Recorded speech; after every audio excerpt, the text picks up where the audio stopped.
No, I don't even know how to bring in this week's episode, mate. It is episode James Aish of the Freo Faithful podcast. Thank you for joining me. Yeah, I don't really know what to say, to be honest. That was... Look, I didn't actually think we'd be doing a podcast recapping a game this season that was as diabolical as that. That was a hard watch. It feels like a funeral. And Caleb Sarong was asked in his press conference, he's like, how do you feel post-mortem? I saw that. Noah, I'm not kidding when I say, in my 20 years of being a Fremantle Dockers member, and I've represented my 20-year member scarf for the podcast today, that is the worst loss in the history of this club. Are we going there? Takes the cake. Can you name a time when we have had a list this good in a game where our list is head and shoulders above the other team, where we have broken records for clearance and contested possession differential, our 7th lowest score ever with the talent that we've got on our list? That is the worst loss we've ever had. It goes into the category of two other games for me. I'm not going to sit here and say it's the worst or not. It's definitely in the discussion. It goes alongside that 2019 derby, where we dropped 2 goals 20 in pristine sunny Optus conditions. Yeah, pissing down rain. I remember that. Yeah. And then the Geelong game in 2018, which was just like 120 points or something. It goes alongside those two for me in terms of my lifetime. The difference is... It's context with the list. Yeah, exactly. Yeah. Those were times where we were nowhere. We were end of Ross Lyon. We just had random players all throughout the squad. The most frustrating thing now is the trajectory of Freo is meant to be up. It's meant to be improving. And now when you drop games like this in the manner that we do, it just makes you deep everything. It makes you think we have played finals once in a decade and we won one final in that final series. And it just makes you go, are we building? Are we just all chat? Like, I think we are all chat. Like, we win one game. At the moment we are. We think we're all this and that. We'll unpack it, but where was I even going with that? I've lost my train of thought. I've got sad again. We suck, bro. Well, what I was actually going to mention is you make a good point about the list and comparing some of our worst losses. So you probably look at like our bottom 5 players now, and I think it's pretty respectable. I think the good teams in the competition. Is it? Okay. This is in comparison to the other bad losses. So I think it's pretty respectable. So in that bottom 5, you probably have an Isaiah Dudley. You've probably got a Quinton Narkle. You've probably got in there, Murphy Reid would be in there still. No, he wouldn't. Mate, he's not in that bottom 5. Or Jeremy Sharp, Josh Draper. It's around that sort of area, right? And I think it's okay. It definitely isn't 60-point loss, 33 points under the roof at Marvel bad. You look back at that Geelong loss in 2018. I've got the team lineup up here. You've got guys rolling about like Taylor Dooman, Ryan Nyhouse, Stephen was a jet, bro. Nyhouse was great. He had a good debut, and that's it. Stephen Gyro, Brady Gray, Shane Kirsten, a debut Adam Chera. It's terrible. We had Bailey Banfield in the engine room that game. It was the difference is huge, and I think that's what makes this loss so shocking. I think going into that game on Friday, we've just come off maybe not a full-quarter effort, but overall a really good game against a really good team in Adelaide on our home deck, and we were hoping to bring that momentum in. We were, bringing Luke Jackson back in. That was going to strengthen our team. The Saints made a few big changes, which, probably I thought was going to play into our favour. They got belted 3 weeks in a row. Exactly. Belted. So the media, it seems we're playing teams under media scrutiny a lot, and every single time they're showing up, and we are just going for a little nap.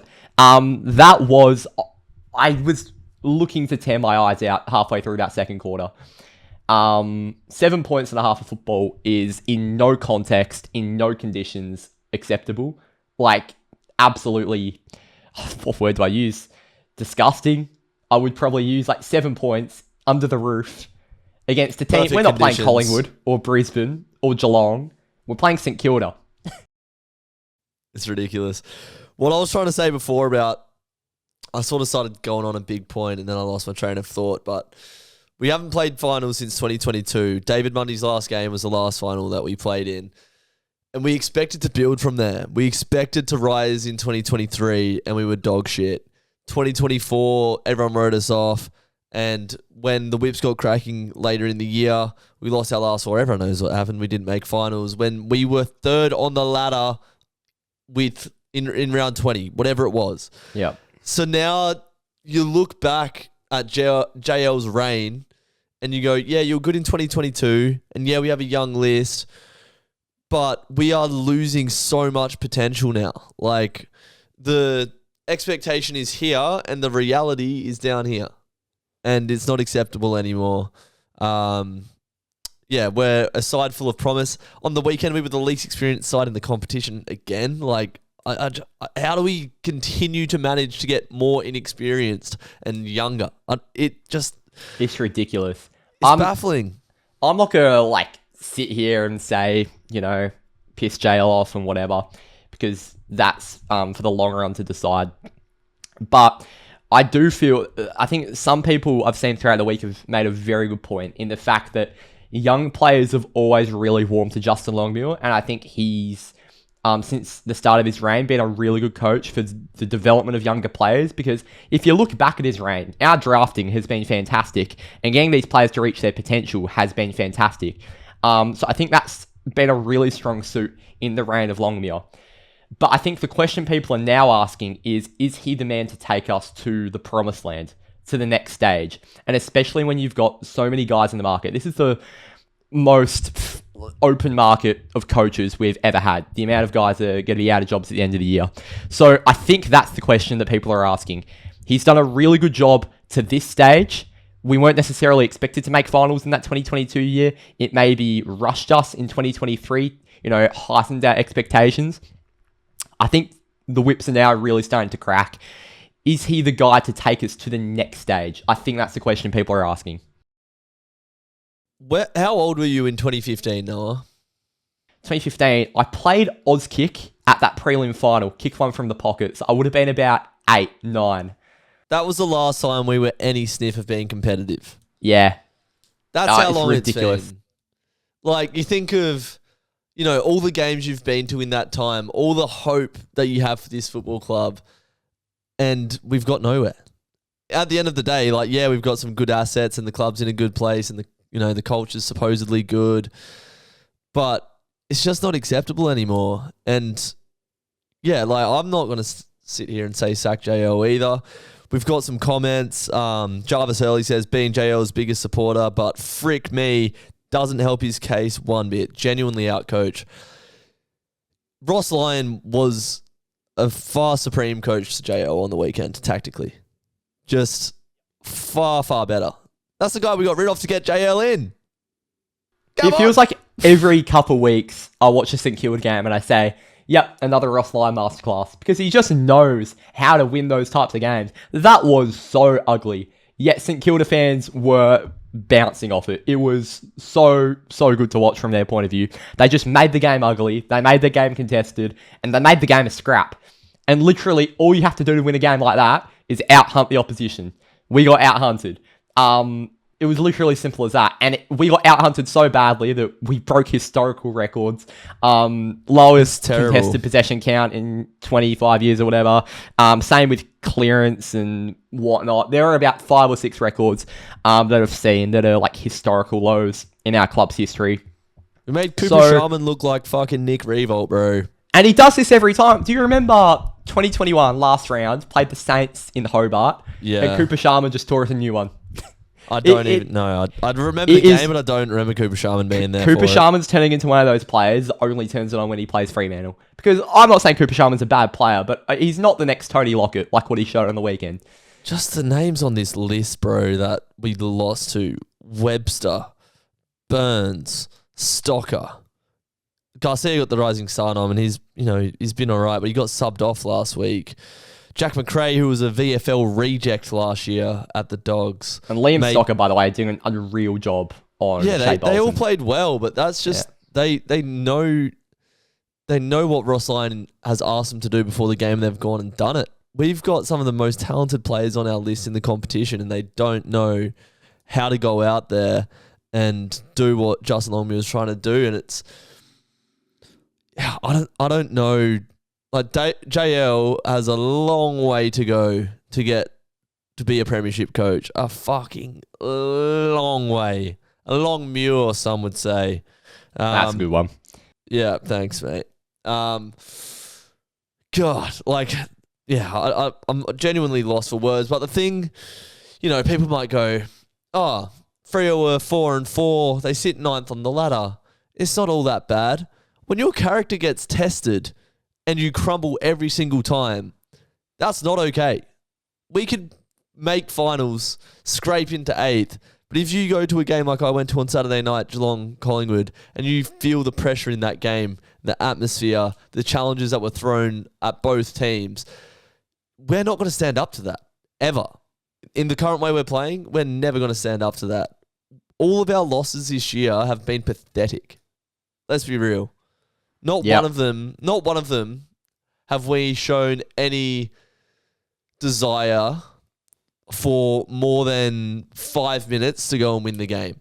Like the Geelong game, it's like, all right, Murphy Reid has a little magical patch and, that was cool or whatever. But other than that, we showed no backbone. The Sydney game, right there for the taking. Didn't want it. Like we just didn't want to, work as a team to get the job done. And then that Melbourne game, we had a patch in the 4th. We sort of stayed in it all day. But we're just not showing up when we lose. Like that Collingwood Geelong game I went to the other night, Geelong were down by 20 points. They must be the most rewarding team in the competition to support because every single week they're going to show up and crack in. Collingwood were dead and buried with like 2 minutes left in the game and they fought to the end. Like as soon as we get tested, we crumble. And I've had enough of it, Noah. I left at 3/4 time in this game, man. That's unbelievable. I've never left a game, like maybe I've left in like the 28th minute mark of the quarter when we go down by 6 goals or whatever when everyone leaves. Generally, I stay until the final siren 99% of games. I've been in the stands when we got pumped by Richmond, another pumping in 2016, I want to say. Pissing down rain at Subiaco Oval. Richmond just styling on us. I don't think we were competitive that day. That's another thing with this St Kilda game. We were not competitive for a minute of this game. This Richmond game, I remember getting pumped. Everyone's like, screw this, freezing cold, wet, windy. We're getting out of here. We're going to the bar, whatever. I remember being like a 14-year-old kid, had my poncho on, freezing cold, shivering in the rain, and my dad called up from behind me. We were front row, and he was in the bar, and he was like, where's Andrew? Anyway, he comes out. I look behind me, and there was not a single person in the second tier of the block that I was in. So, like, to leave at 3/4 time against St Kilda, it was just a moment where I was like, I would genuinely rather get home early. I'd say beat the traffic, but there was about 500 people at Marvel Stadium on Friday night. I'd rather get home and get to sleep early because I've just had enough of this bullshit. I was sitting there in the first half and I just knew what was happening. I knew we weren't going to win when you kick one goal. I wasn't even watching the game. I was just like sat there like as if I'm just sat here like I'd just rather be somewhere else at this point. Like this is not where we should be right now as a football club, and I'm not going to be here for this. Like, obviously, I am going to be here for this because I run a Freo channel, but it's like when I was at the game, I was like, nah, like, I'm not even going to ride the emotion of this loss because I shouldn't even be here. Yeah, emotion's a good talking point because the fan cams were so fun on Friday night because I think all of us had lost emotion by the third quarter. We were just like, laughing at it, bro. It's like it was bizarre. It's actually a joke.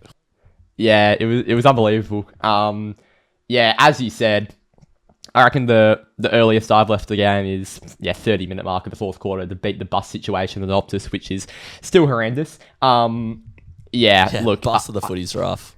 It is. You got to do what you got to do, but man. You mentioned that Richmond game earlier, from 2016, 17, whatever.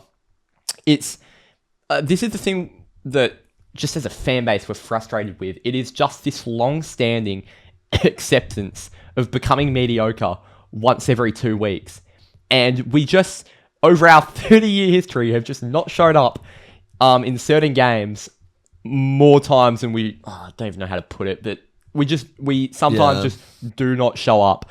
Gary Lyon was saying on AFL 360, it's like, sides like Collingwood and Geelong, they're like, all right, bank a win, and then we invest again and we go again next week. Bank another 4 points, go again. It's like every time we bank a win, the next week we'll cash it out. Like, all right, we're good. Now we're not good. Now we're good. All right, let's cash it. Like, yeah. And by the way, I mean, we titled a podcast a few weeks ago, Stop Sarong, Stop Freo. What did St Kilda do on the weekend?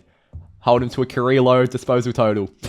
They stopped Sarong, they stopped Freo. And we're so easy to beat, bro. I'm not going to start singling players out, but I reckon the only leader that really dug in, I'm not going to question effort, but I reckon the only leader that really played their role on Friday was Alex Pearce. Yeah, Alex Pearce and Luke Ryan did everything they could. The backline couldn't do anything. Literally, I thought Brennan Cox had a really good game. Wagner had a good game.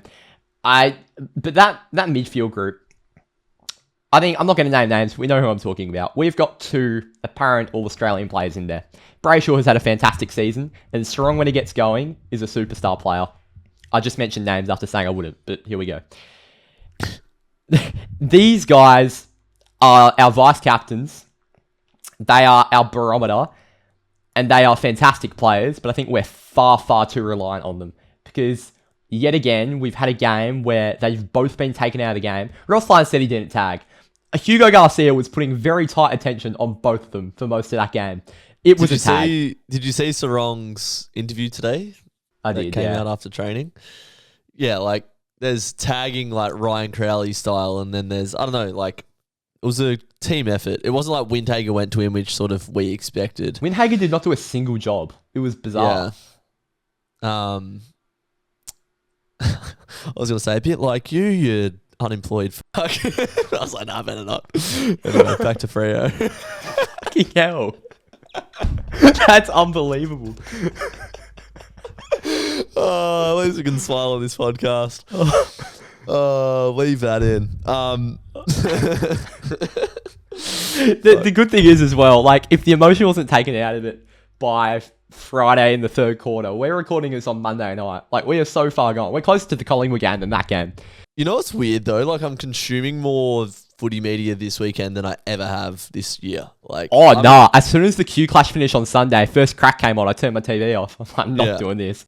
Nah, I bought into it because we're in the spotlight now. Like, we played 3 primetime game. Was it 3 in a row or two in a row? Coming up to 3 in a row. Yeah. We'll unpack the Collingwood game, but Caleb Strong said in that interview that him and Brayshaw didn't play their role around stoppage. Like, they got away from their role. It's like, you're meant to be the boys that are driving this. You're meant to be the ones that players look to. Like, I would literally take a bullet for Caleb Strong and Andy Brayshaw. Maybe not that far.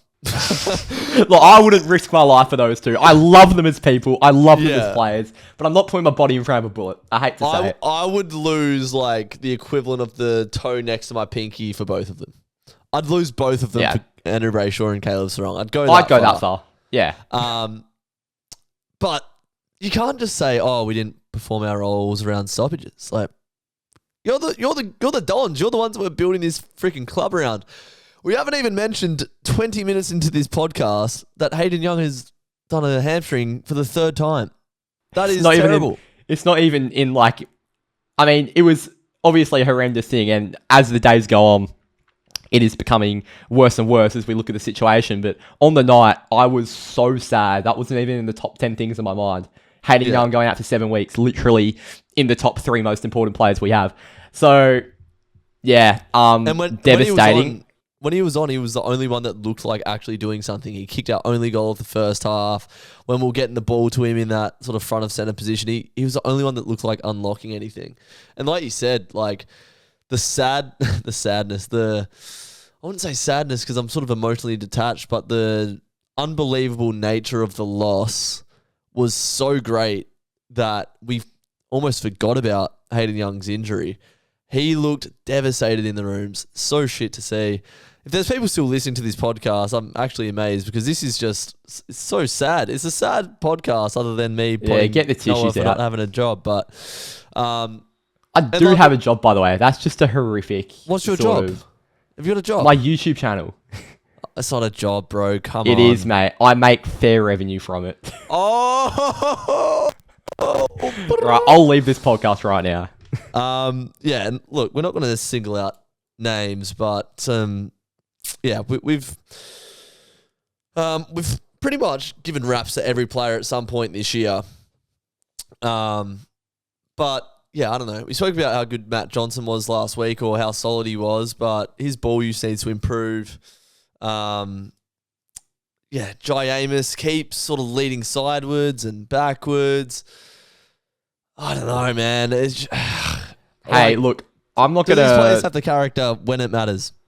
I'm not gonna start buying into Cancun's, but he didn't make this exact point. But his whole theory on the 2 million on 2 ruckman thing, I'm a believer that it will work. Maybe sometimes one ruck is better in certain situations than the other. Are you actually? Hold on, let me finish. Do you Let me actually finish. believe it? Let me finish. All right. So yeah, we're paying 2 mil for 2 rucks that both played on the weekend. The entirety of the fourth quarter, we had Joshua Draper at every centre bounce. What are we doing? Josh Draper gives us a great second contest when we don't have a second ruck in the lineup. We've got Sean Darcy and Luke Jackson in the team. We've waited 2 years for this. We have waited 2 years for this. We put Josh Draper in the ruck, but they're both in the fucking ground. What are we doing? It's bizarre. Going back to your point, do I actually believe it? Slightly. I'm still in the believe camp, but it's dwindling by the week. No, you want to believe it. I want to believe it. Yeah, you're right. We all want to believe it. How good was Luke Jackson in those first 5 weeks? Oh, yeah, he was unreal. How good has he been in the last 5 weeks? Well, he's been in hospital, so yeah, exactly. It's hard to judge. Man, I'm actually losing the plot. Like, the more I unpack this, it's like Daniel Bush has said that performance was magical, as in Magic Johnson. Won't go in depth with that one. M. Hunter says faith in the coach is gone. It's insanity trying to do the same thing week in, week out, expecting a different result. We've lost our identity, man. We for all the flag mantle hype, the promise, we've lost it. We're back to square zero. It feels like we've got all the pieces. We've scored 100 points twice this season. It's been against West Coast and Richmond. Wow. Our only win away from Perth was against Richmond. We are nowhere near a premiership contender. Nowhere near. We're gone, mate. Head's gone. Stick Tracy in the middle. Bulldoze all them mids. Man, all right. I know we've had this conversation before. Desperate times call for desperate measures. Will Brodie, where is he? Bring him out. Bring me Will Brodie. Do you reckon this might be the week? Well, why not? At this point, when you're playing Josh Draper in the ruck, when you have 2 ruckmen on the field, and you're still umming and ahhing about Will Brodie, who played in the last final that we were in, and had a phenomenal season that year as one of the best contested mids in the comp. Why not? William, where are you? Are you alive still? I'm the only thing I'd be cautious about bringing Brodie in for.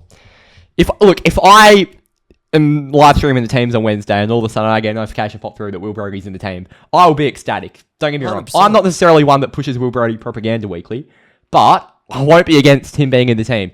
The only concern I have with him coming in this week in particular is the two-way running of the Collingwood midfield is ridiculous. Yeah, I don't know if Will Brodie's necessarily the guy to be the Nick Dacos stopper. Because without Hayden Young, we've really got no one at the moment. We need someone to come in and play a role. Have you not heard of Corey Wagner, bro? Come on. Fuck. Is he the answer? Is he the Messiah? He had more tackles than we had points up to 3/4 time. I think he broke out the club tackle record, by the way, a single game, which was unbelievable. Good on your Wags. You are the Docker of the week. We're starting a new segment right now. Corey Wagner, you are the Docker of the week, and that is For the 1 end week of and the 1 week segment. only. Yeah, that's it. We've forgotten how to play football, says Bodie Derrick. Yep. And Not much more. I have to agree. There's a bunch of sack JLs, but we're not camp sack JL. a lot of the narrative that's coming out now is like, oh, Justin Longmuir is learning how to coach at the highest level still. Like, you know, and it's like, yeah, of course, like as humans, we are constantly evolving and learning and, you know, fair play. But it's like, I don't know, have you not finished your degree, brother? Like, do you not? That's what I'm thinking. Like, do you not know? Well, we're looking to you for the answers. It's not like you're in high school still, Noah. You get how learning works. You don't look to your mate that's fucking sharpening his pencil at the back or whatever kids do on TikTok in school these days. You're not looking to him for the answers, are you? You're looking at the teacher at the front. They're the messiah. They're teaching you Pythagoras' theorem. They know everything. Well, this is the thing, right? So, Justin Longmuir entered coaching 2010. We were still wearing the fucking anchor. He entered coaching 2010. So he was at West Coast for 8 years under Adam Simpson, who's a premiership coach. Right? He was then at Collingwood for 3 years, made a grand final. And then he's now been at Fremantle for 6 years. He is yet to hit the ground running, right? His record as Fremantle coach is 57 wins, 56 losses, 2 draws. It's literally as mediocre as they come. So that is win-loss. Yeah, Win-loss exactly. every week. So you look at coaches who have come straight into the hot seat. So Chris Fagan, right, came from a winning Hawthorn environment, and he's built his team beautifully, made a couple grand finals, won a premiership. Their list was probably in a similar position as to when JL took over, right? Now you look at Craig McRae. Took his team to a prelim in his first year, won a premiership in his second year. Came from a winning environment. Justin Longmuir, as much as he didn't win a premiership at West Coast or Collingwood, came from a winning environment. Those two teams were consistently good over his tenure. I don't understand why he hasn't applied his trade. Well, he was 1 year off this is actually quite funny. He was 1 year off a premiership at West Coast. Left, joined Collingwood, lost to West Coast in the grand final. Maybe here's the problem. Do we sack J out? No. No. Get out of it. Yeah, we're never going to say that. Well, I'm not in sack JL. I'm in question JL. JL's learning, bro. Let him learn. What, for the 7th straight year? This is a never-ending uni degree for JL. My God. Has he done like his bridging course, uni prep program? Or is he just like straight in the deep end? English is his second language, so he's got to go to TAFE for a bit. Figure out. Thursday, Friday, he has days off. That's why we can't win in fucking prime time. That's good. Well done.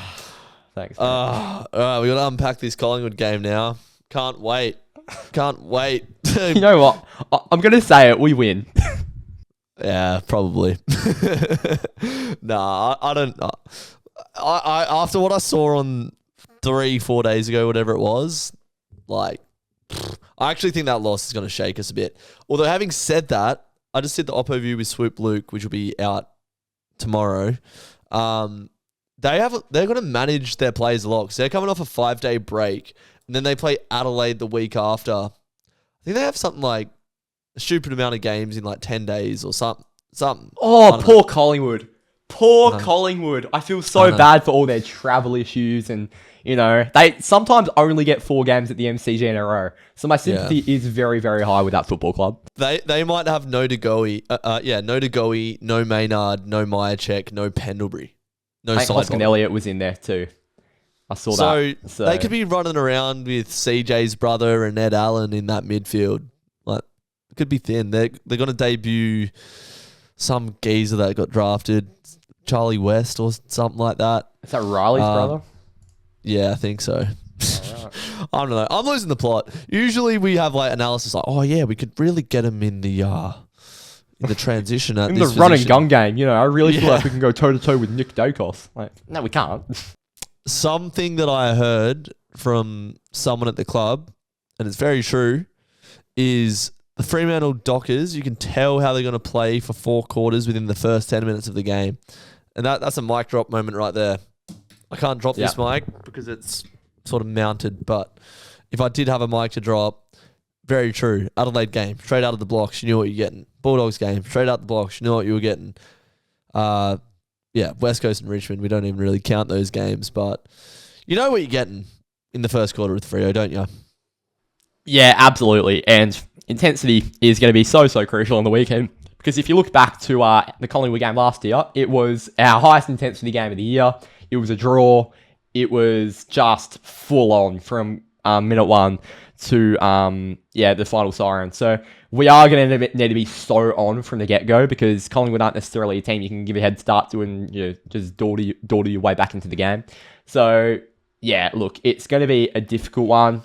We can't fall asleep for one quarter or whatever. I think even that performance against Adelaide was so good for 3 quarters, but we didn't necessarily capitalise as much as we could have, and we let them come back into it. We didn't let them come back into it, but I think doing that against a team like Collingwood will let them back into it. So it's going to be a full 4-quarter performance. We've got to show intensity, and I mean, Caleb Strong walked into that press conference with a bit of a peppered step. He was very, very jolly, very keen to move on from that game on Friday, which, as hard as it is for us fans to do, we've got to do. We can't dwell on that game. If it starts dwelling in it, bro. Look, we've dwelled in it for half an hour. We've dwelled in it for 4 days. I think this is now just the time. Look, it's Monday right now. This pod's going to be out on Tuesday. We play Thursday night football this week. Like, we don't have long to sort of moan about the state of the club. We've just got to pull our finger out and actually, not sort of act like this season's dead, because I don't want to. The season is dead, bro. I don't want to say out. Look, I was very much in this boat a few days ago, and I still am to an extent. And I'm not going to say we're going to win the premiership, but Brisbane were 4-6-1 at the midway point of last year. Yeah, Brisbane they were in a bad position. 20 prelims in the years previous, though. No, I'm not saying we're going to be Brisbane, but I'm just saying we're not in a situation that is completely unrecoverable. I think with the character we have shown, like, we're so vulnerable. We are made of straw. You can blow us over with a fart. I think that's how easy we are to beat right now. And so it's paper straws too that dissolve super quickly in your drink. It's not the plastic ones that are a bit durable, can battle through a couple tough games. I wasn't talking about straws. I was talking about straw, like the resource. Like I'm talking about straws, mate. Oh, it wasn't your point to be making about straws, mate. Get out of my points, dude. Anyway, we'll stop waffling on about that. Got to respond. Got to show that we aren't made of McDonald's straws. Oh, God, yeah. It's going to be a tough game. We're sick of words, Noah. We are sick of... We had some honest conversations. We were really disappointed. JL came out after the game and was pretty raw. Said he's questioning himself. Strong gave him a text saying, head up, JL. I believe in you, mate. But yeah, we need a 23-man effort on Thursday night. And I said it after the Adelaide win, that the St Kilda win, if we were to win it, doesn't mean anything. Even if we win against Collingwood this week, I need to see it for the next 3 months if I'm going to believe it again. We're Freo Faithful, Noah. I will bleed purple until I die, but I've actually genuinely just lost a bit after that loss. Do we rename the channel? I'm not changing it to Freo Faithless, no. Like, there might be people watching at home right now that are like, oh, come on, mate. Head up. It's not that bad. We'll be better. We'll get better. And I'm sure we will, but we literally run a Fremantle Dockers fan channel. Like, if anyone wants to question the commitment and loyalty that we have, we ride the highs and lows as much as anyone. We've both been members our whole life, but yeah, that loss on the weekend was one where you question your loyalty to the club. And a win against Collingwood's not going to fix that. I need to see some genuine... Like, the next month, we've got GWS. I think Gold Coast are coming up. Yeah, we've got Port in there. Yeah. Like, if we win 5-6 on the trot and the Darcy Jackson dynamic starts working and we put 4-quarter efforts together, I'll get up and about again. But you've pissed me off, Freo. You really have. I'm not angry. I'm not disappointed. I'm just freaking pissed off, man. And that's all I've got to say, really. Oppo View will be out with Swoop Luke on Wednesday. And then it's game day. Straight back into it. Can't wait to watch more Freo football. God. I was going to say, I make the thumbnails for the podcast each week. And it's funny because the past few weeks I've literally just been alternating between the sad faces and the happy faces. So it's just... Here's a sad face for you already. Yeah. There you go. Thumbnail done. So I'm hoping that we get some happy faces on next week's thumbnail. I can tell you right now that there won't be this week. You got tip Freo? Am I going to tip Freo? I'm telling you. So we use the word dockery for these losses that we have, like the one on the weekend. It is so dockery to win this game. So dockery. Like, the way we sometimes pull wins that make no logical sense out of our ass, and then we enter a Virgin Australia plan and forget how to play football, is bizarre. We've just had that skill all season. We've had that skill for 30 years. So, yeah, I think I'm actually going to... I think in the preview I release later this week, I'm probably going to tip Collingwood based off logic. But I am going to say that we win the game because I've got no reason behind it, but we just do these things. You are delusional, man. I know I am. I know. That's why we're called Freo Faithful. We are full of faith for Fremantle. Deliver me something worth a 20-year, I say a 20-year member is looking for. I've got 2 badges on there as well to show my faith for the club that I've grown up supporting. I bleed purple. I idolise these players. I love the club. I'm now the same age as the players that are playing. I want to see us fucking win, Noah. Please. Bigger, please. Please. I mean, oh God, again, thank you for the support you've shown on the channel in this past week. I hope people can actually relate to this, you know. Like, I feel like I'm going nuts here, and they will be able to relate. Like, I hope this is a therapy session. We have one on Friday night. We've got another one here. And look, at some stage in therapy, you've got to move on, and that's what this is now. 16-year-olds. Even if we put up a really good, because as you said earlier, we have not had a respectable loss this season. Like, we have a lot of respectable losses each year. And while you get sick of respectable losses, you can live with them. If we have a loss where we have put absolutely everything into it on Thursday, and we have executed the fundamentals to an acceptable standard, I won't be sitting here crying and whinging. I'll be able to dissect the game and move on next week. But if we put in another effort where we just simply don't show up, show no intent, no intensity, our leaders haven't shown up to the game, then... I don't know. I mean, we will be sitting here even more insane than we already are. So, Fremantle, I ask for one thing and one thing only. Show the fuck up. Freo! Get Viva La Vida going on Thursday night. Please. That's what we missed at Marvel. We missed the Freo. I think we finish it there. Thank you guys for watching again. We appreciate the support. Sorry this one was a bit of a weird one. But yeah, hopefully we build and all that good stuff. Make sure if you're listening on Spotify, you drop 5 stars. Like if you're on YouTube, and get in the comments section I've lost words, bro. Just win, Freo. Make me say it again. Thanks for joining me, Noah. I'll see you next time.